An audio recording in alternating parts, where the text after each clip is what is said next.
Chapter 50.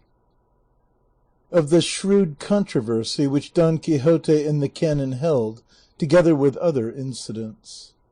A good joke that, returned Don Quixote. Books that have been printed with the king's license, and with the approbation of those to whom they have been submitted, and read with universal delight, and extolled by great and small, rich and poor, learned and ignorant, gentle and simple, in a word, by people of every sort, of whatever rank or condition they may be, that these should be lies? And above all, when they carry such an appearance of truth with them, for they tell us the father, mother, country, kindred, age, place, and the achievements step by step and day by day, performed by such and such a knight or knights. Hush, sir! Utter not such blasphemy. Trust me, I am advising you now to act as a sensible man should. Only read them, and you will see the pleasure you will derive from them. For come, tell me, can there be anything more delightful than to see, as it were, here now displayed before us a vast lake of bubbling pitch, with a host of snakes and serpents and lizards and ferocious and terrible creatures of all sorts swimming about in it,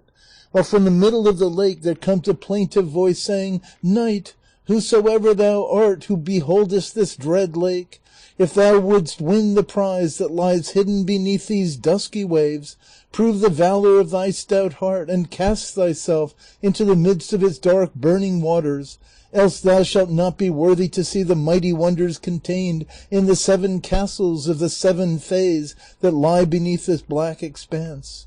And then the knight, almost ere the awful voice has ceased, without stopping to consider, without pausing to reflect upon the danger to which he is exposing himself, without even relieving himself of the weight of his massive armor, commending himself to God and to his lady, plunges into the mist of the boiling lake. And when he little looks for it, or knows what his fate is to be, he finds himself among flowery meadows with which the Elysian fields are not to be compared. The sky seems more transparent there, and the sun shines with a strange brilliancy, and a delightful grove of green leafy trees presents itself to the eyes and charms the sight with its verdure, while the ear is soothed by the sweet untutored melody of the countless birds of gay plumage that flit to and fro among the interlacing branches.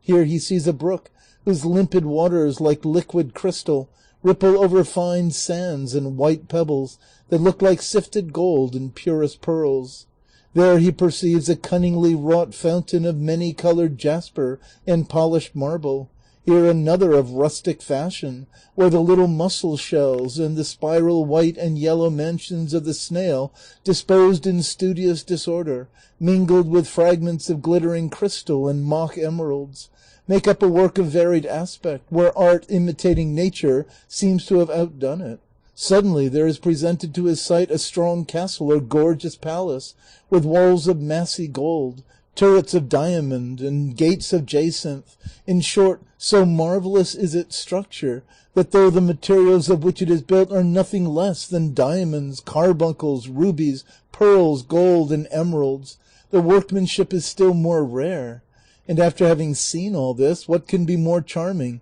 than to see how a bevy of damsels comes forth from the gate of the castle in gay and gorgeous attire, such that were I to set myself now to depict it as the histories describe it to us, I should never have done, and then how she, who seems to be the first among them all, takes the bold knight who plunged into the boiling lake by the hand, and without addressing a word to him leads him into the rich palace or castle, and strips him as naked as when his mother bore him, and bathes him in lukewarm water, and anoints him all over with sweet-smelling unguents, and clothes him in a shirt of the softest sendal, all scented and perfumed, while another damsel comes and throws over his shoulders a mantle, which is said to be worth at the very least a city, and even more? How charming it is, then, when they tell us how after all this they lead him to another chamber, where he finds the table set out in such style that he is filled with amazement and wonder,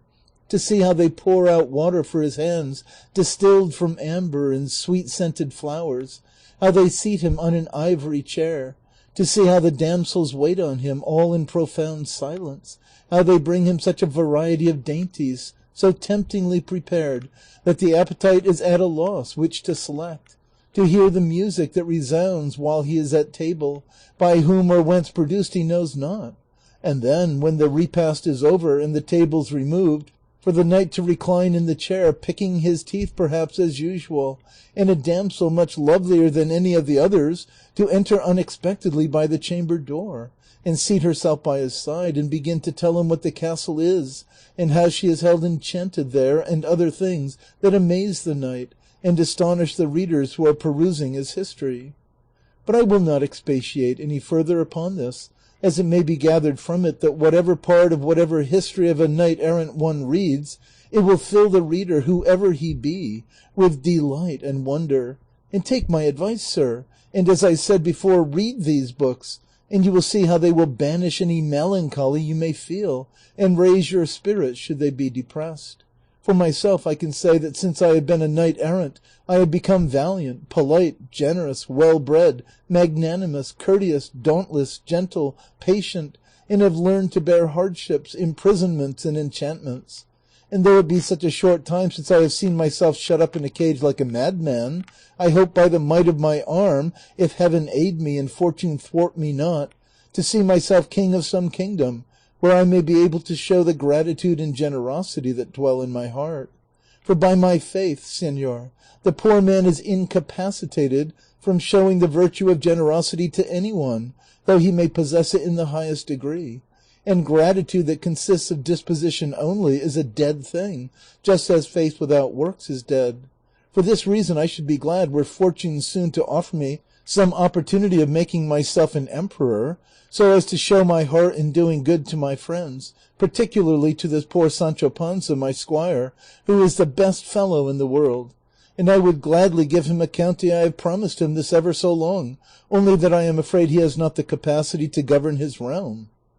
Sancho partly heard these last words of his master, and said to him, "Strive hard you, Señor Don Quixote, to give me that county so often promised by you, and so long looked for by me. For I promise you there will be no want of capacity in me to govern it. And even if there is, I have heard say there are men in the world who farm signories, paying so much a year, and they themselves taking charge of the government, while the lord, with his legs stretched out, enjoys the revenue they pay him, without troubling himself about anything else. That's what I'll do, and not stand haggling over trifles, but wash my hands at once of the whole business, and enjoy my rents like a duke, and let things go their own way." "That, brother Sancho," said the canon, "only holds good so far as the enjoyment of the revenue goes. But the lord of the seigniory must attend to the administration of justice, and here capacity and sound judgment come in, and above all a firm determination to find out the truth. For if this be wanting in the beginning, the middle, and the end will always go wrong, and God as commonly aids the honest intentions of the simple as he frustrates the evil designs of the crafty."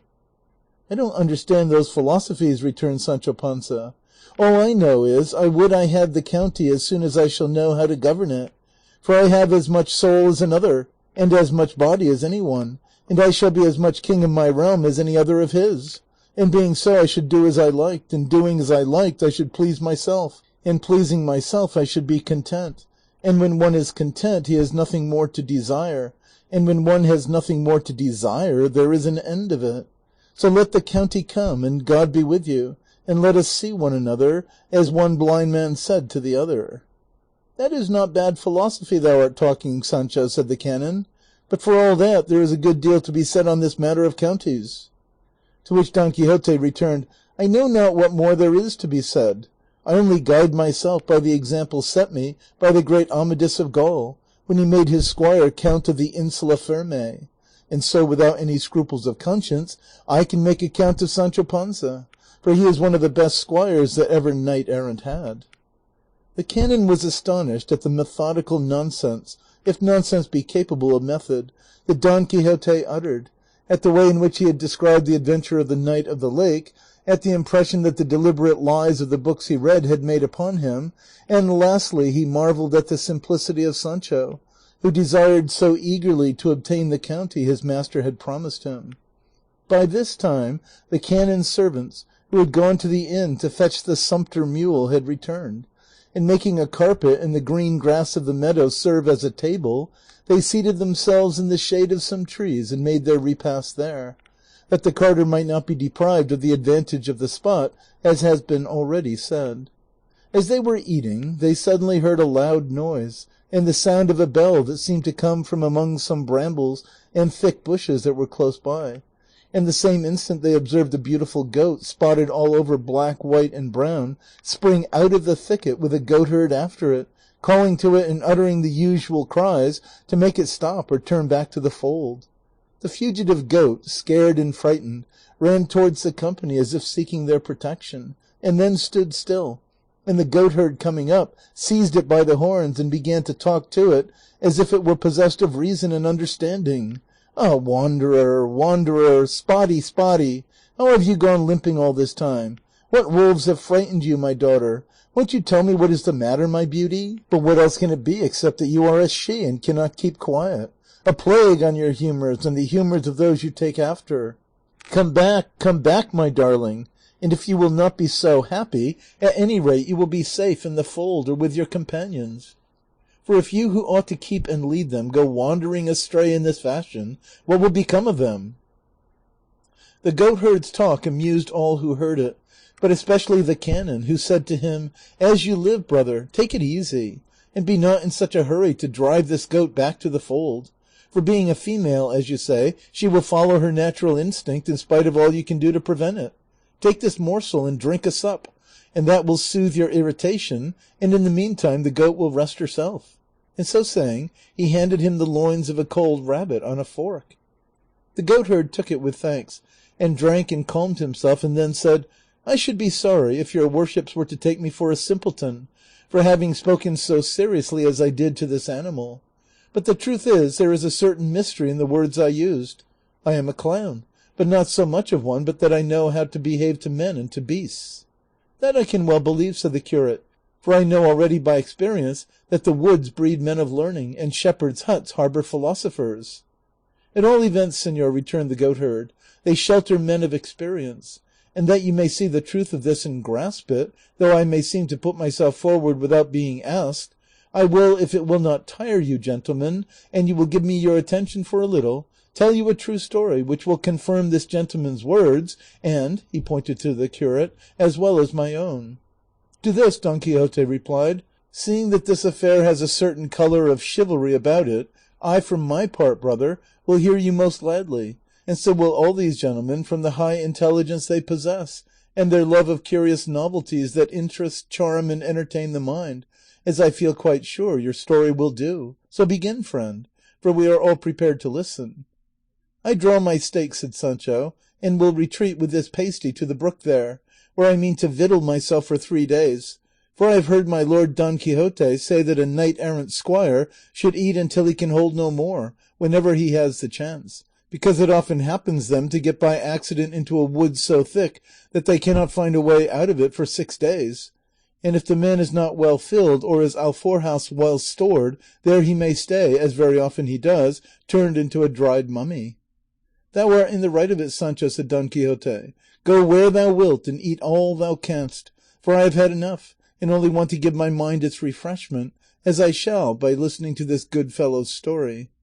"It is what we shall all do," said the canon, and then begged the goatherd to begin the promised tale.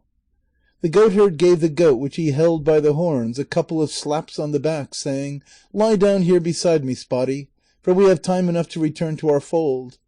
The goat seemed to understand him, for as her master seated himself, she stretched herself quietly beside him, and looked up in his face to show him she was all attention to what he was going to say, and then in these words he began his story.